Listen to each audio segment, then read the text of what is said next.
Vous vous dites sûrement que cette œuvre est un photomontage.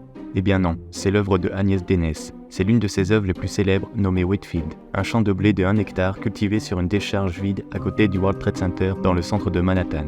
Agnès Dénès est née en 1931. C'est une artiste visionnaire dont les créations transcendent les frontières entre art, science et environnement. Son engagement envers la nature et la durabilité se manifeste de manière spectaculaire dans son œuvre emblématique, Wheatfield.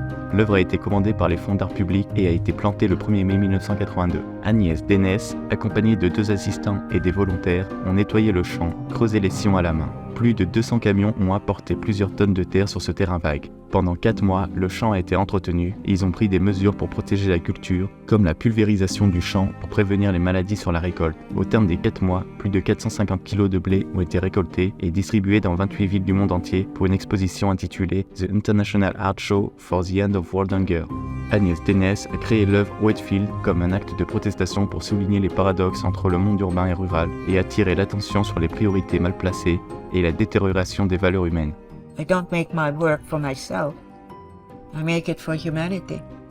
Wheatfield était bien plus qu'une installation artistique. C'était un rappel à repenser notre lien avec la Terre, notre responsabilité envers l'environnement et notre quête d'équilibre avec la nature dans les espaces urbains. L'œuvre de Dénès a plus de 40 ans et malheureusement reste toujours d'actualité.